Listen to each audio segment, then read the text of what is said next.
जब विवाह होता है तो विवाह होते समय का दर्शन है कि रात्रि में जब या जब भी फेरे का समय होता है तो ब्राह्मण देवता आपके जीवन की गांठ जोड़ते हैं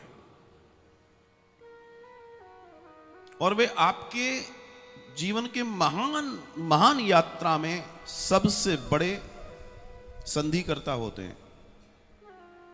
अग्नि को साक्षी मनवाकर आपसे कुछ वचन लेते हैं।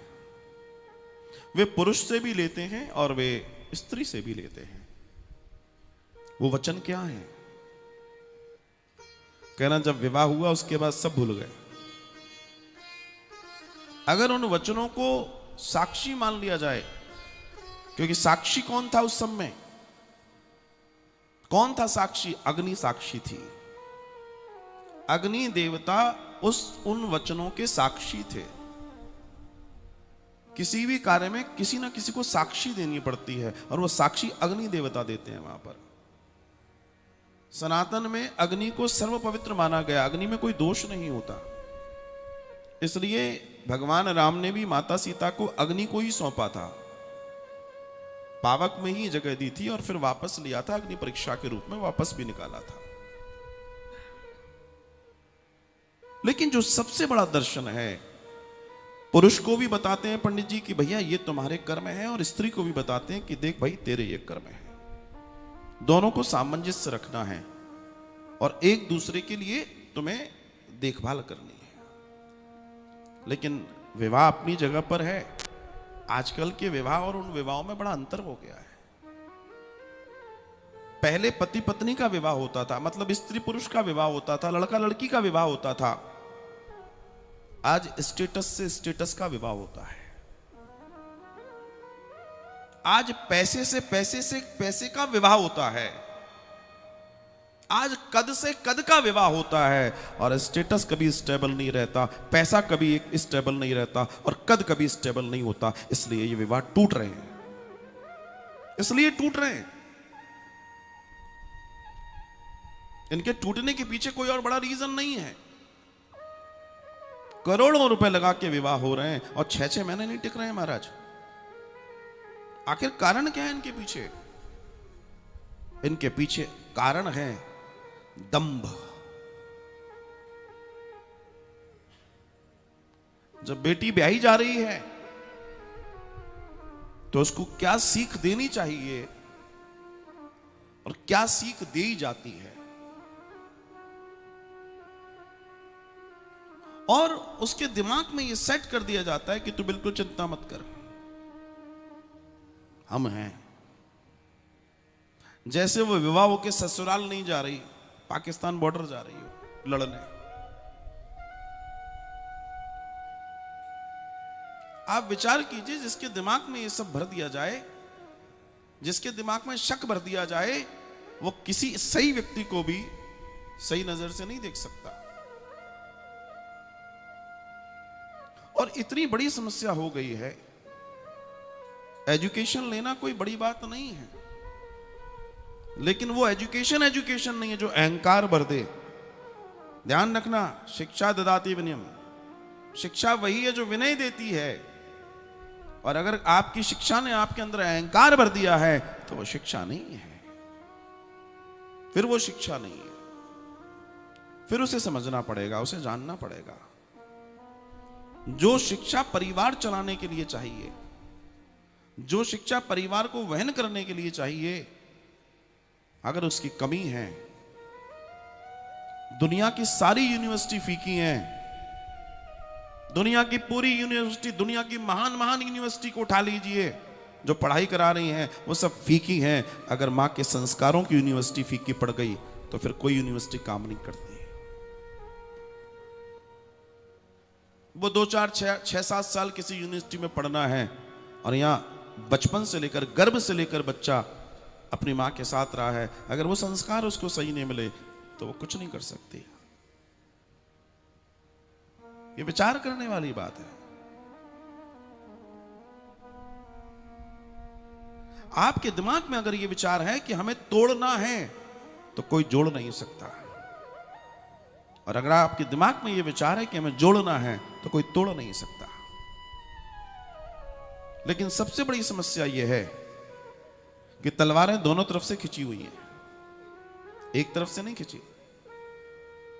किसी एक की गलती नहीं है, कहीं ना कहीं दोनों की गलती है। इतनी बढ़िया बहू आई और बहू को बेटी बना लिया। नहीं, तू चिंता मत कर, तेरे को जैसे रहना है, जैसे पहनना है, तू तो हमारी बेटी है।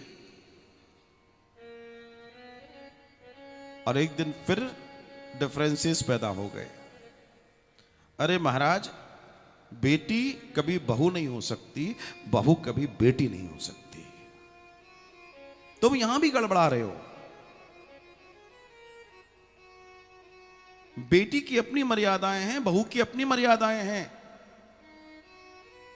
तुम अगर ये कह रहे हो कि नहीं, हमारी बहू तो अब हमारी बेटी की तरह हो ही नहीं सकता, हो ही नहीं सकता, संभव ही नहीं है। बेटी जब घर में रहती है तो वो कैसे रहती है और बहू कैसे रहती है? बहू का अपना दर्शन है, वो मर्यादा है परिवार की, कुल की संपदा है वो। बेटी को पराया धन है, वो एक दिन चली जाएगी, उससे क्या लेना देना। लेकिन वो आपके परिवार, आपके कुल की प्रतिनिधित्व है, आपकी बहू, आपका जो भी है, उसका दर्शन बड़ा दिव्य है, उसका भव्य होना बहुत जरूरी है। लेकिन आप देखिए आज हो क्या रहा है। आज मैं आपको एक बहुत सुंदर बात बताता हूं। थोड़ा बहुत पढ़ने के बाद स्थिति यह है, थोड़ा बहुत पढ़ने के बाद स्थिति यह है कि विवाह हो गए लेकिन घर पे सर पे मांग नहीं दिखती, मंगलसूत्र नहीं दिखता। इंटेलिजेंट मानते हैं अपने आप को। एक बात कहूं, अगर मुझे सुन रहे हो तो, भारत की एक साइंटिस्ट है जिसका नाम है रितु, और आज उसने, भारत ने एक बहुत लंबी उड़ान भरी है, चंद्रयान 3, वो उसके अध्यक्ष है। और इतनी बड़ी साइंटिस्ट दुनिया की, उसके मांग में मांग भी भरा है, सिंदूर भी भरा है, और यह मंगलसूत्र भी है। कुछ उससे सीख लो, तुम उससे ज्यादा इंटेलिजेंट नहीं हो सकते। आप किस दौड़ में हैं, किस चीज में है मुझे नहीं मालूम, लेकिन आप जब अपनी परंपराओं, अपनी जड़ों से टूट जाओगे तो आपका कोई हाथ नहीं थामेगा। इंटेलिजेंसी अपनी जगह है, एजुकेशन अपनी जगह है, लेकिन एजुकेशन का मतलब लिटरेसी नहीं होता, एजुकेशन का मतलब सिर्फ ज्ञान नहीं होता। ज्ञान वही है जो विनय पैदा करता है। अगर आप पढ़ लिख गए अच्छी बात है, आपको उससे नौकरी मिल जाएगी, आप मकान बना लोगे, पैसा बना लोगे, एक श्रेष्ठ इंसान बन के बताओ तो मान जाए, तो समझ लेना कि तुमने पढ़ाई की, तुम्हारे पास संस्कार है। यही आज के घरों को तोड़ने का मामला चल रहा है। फुअड़ता परोसी जा रही है, और स्थिति यह है कि आपको बताने की क्या जरूरत है, सब चल रहा है, सब देख रहे हैं। पुरुष नाकारा हो गए। आज के युवा के साथ स्थिति यह है कि वो सोचता मैं पैसा कमा रहा हूं तो अब मेरे लिए पूरी आजादी है। बाहर घूम रहे हैं पत्नियों को ले लेकर,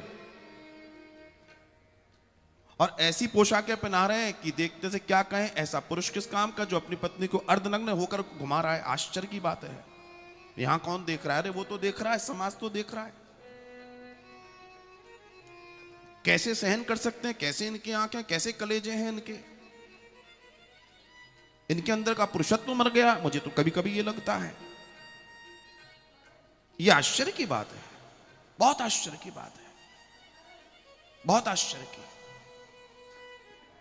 और इसे समझना, इसे जानना सबके लिए बहुत जरूरी है।